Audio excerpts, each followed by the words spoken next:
Folks, we have an election coming up, and that election is arguably as important as any off-term election for president that we've had in anybody's lifetime listening out there. This election is huge.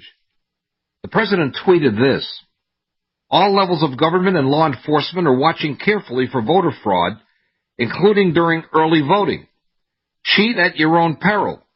Violators will be subject to maximum penalties, both civil and criminal. Now, Ken Klukowski is with us, and he is the General Counsel for the American Civil Rights Union. Mr. Klukowski, number one, the president's saying that I agree with him, but the federal government doesn't enforce the election laws where there's fraud in Utah or Mississippi or North Carolina or Idaho or Montana or New Mexico or California or Rhode Island.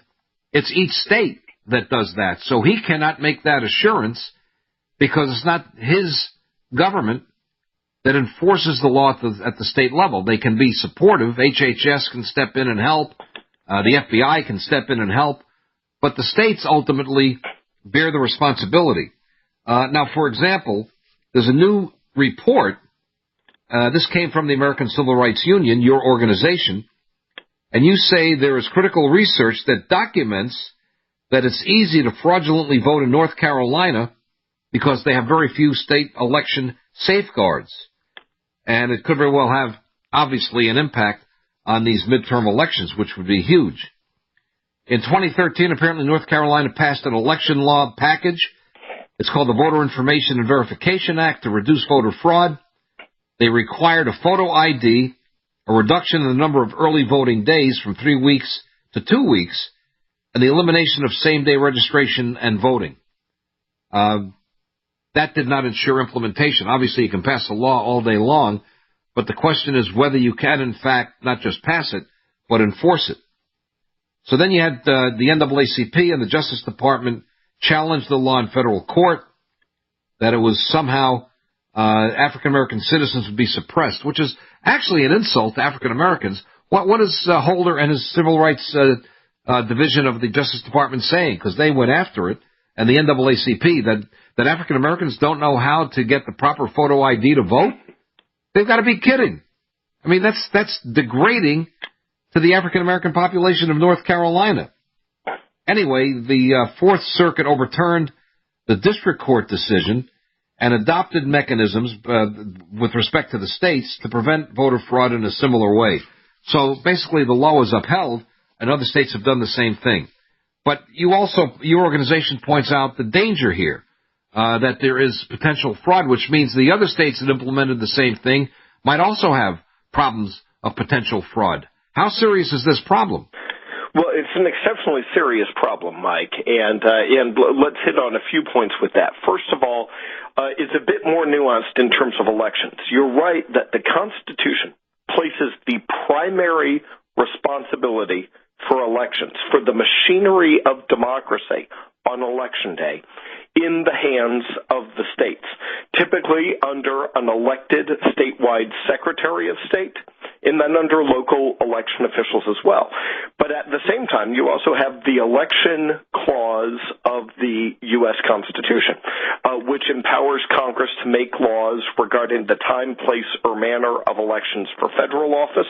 You also have a 15th Amendment that makes it unconstitutional to impair voting on the basis of race, the 19th Amendment with respect to biological sex, the 14th Amendment with respect to equal protection, and then you have a number of laws like the very powerful Voting Rights Act of 1965 predicated upon those constitutional authorities. And so you have these two separate levels of government, state and federal, that engage on this profoundly important issue. Now, what you saw in North Carolina... But how the election is carried out, for example, what kind of machines are used in a state, even for federal elections, or whether a state, for whatever reason, might want to use internet voting. Another state might want to use paper ballots. Catastrophe, right? I know. I would interject with editorials. I'm sure you agree. Oh, I do agree. But my only point is that the states decide the mechanism by which the votes are taken. That's right, though, of course, Congress, under the Elections Clause, Congress has the authority to say you can't use Internet voting for federal officers. You can't. But that's not law today. Senate for Congress. What's that? Say again? That's not law today, as far as I know. That's correct. Congress has passed no such law today. The thing is that they do have a constitutional mandate to be able to address those things.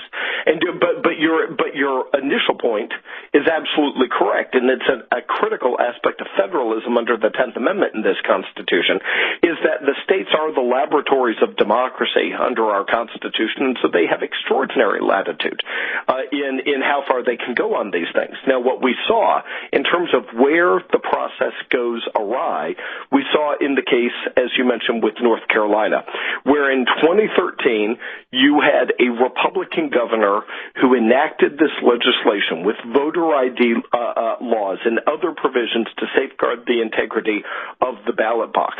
It gets challenged. It goes into federal court. It goes up on appeal to the U.S. Court of Appeals for the Fourth Circuit, which covers the Mid-Atlantic region, which, I mean, a lot of people on the right speak about the Ninth Circuit kind of as a byword. The reality is, until President Trump got some nominees to it, the Fourth Circuit was the most liberal federal appeals court in the nation, even to the left of the Ninth Circuit. And when they got a hold of North Carolina's voter ID law, that's right, they struck it down. And in fact, there are still aspects of those rulings that are in force today. Right now, the Fourth Circuit is a very, very difficult area. So you're talking Virginia, West Virginia, Maryland, and North and South Carolina. Very hard to have even common sense measures to protect the integrity of the ballot box. And this is where elections have consequences. The reality is that there, under 9 Supreme Court justices, you have 179 judges on the U.S. Courts of Appeals. You have around 700 federal district judges. It's in those courts of appeals, like the Fourth Circuit, where if you just have judges that give the plain public meaning of all of those constitutional guarantees and all of those federal statutory provisions, there's nothing in the U.S. Constitution or federal law that says that a state cannot enact the common sense measure of saying, before you can cast a ballot, one that can change the outcome of an election. In my state of Virginia, there was a legislative race that was essentially tied. It was decided by a single vote. One vote was the difference in terms of which, not just which party won that district, but in an evenly decided legislature, that one vote decided which party had majority control of that chamber of the Virginia legislature. When you're talking about one vote margins in a state legislative race, or even statewide, 527 votes out of millions and millions in the state of Florida for the presidency of the United States in 2000, when those are the stakes involved, and a state says, before you can cast a ballot that can change the course of this state or this nation, we just want to have reason to believe that you are the person that you claim to be. And so government-issued ID, and you know what? If you can't afford it, we'll give it to you for free. Right. We will establish a mechanism to make sure that even if you can't afford a $6 processing fee, we promise you we're going to get it to you so that you can participate in Election Day. When there is nothing in the Constitution or federal law that says that a state can't adopt such a common law measure. But when 2 out of 3 judges on a panel of a federal appeals court say that you can't, it shuts down that safeguard, and then you get messes like you have in North Carolina right now under Attorney General Josh Stein and under Governor Roy Cooper, who was the Democratic Attorney General at the time and refused to even protect the legality of these duly elected laws in his own state. We have actually get promoted to the governorship. I mean, this has got to change. We're closing out here. I'll have less than a minute. The bottom line, can a state require photo ID? Yes. Under federal decisions? Yes. So, constitutionally, yes. And the Supreme Court case on point, Crawford versus Marion County, out of Indiana, establishes that as black-letter constitutional law. So we're protected there, and states can do that. The problem is states don't have to do it. What the Supreme Court does is give you the bottom line, gives you the basic parameter. It's a floor, not a ceiling. Yeah, because if, for example, they could say you have to have probable cause to get into a vehicle as a cop, but a state could say, well, we want it to be reasonable suspicion. So, it's all, or vice versa, as the case may be. Anyway, the point is the states have considerable authority, and people need to understand that, but we need to prepare for this voting and make sure it's protected. Mr. Klukowski, it's a pleasure. I thank you for the hour. It flew by. Good to talk to you, sir.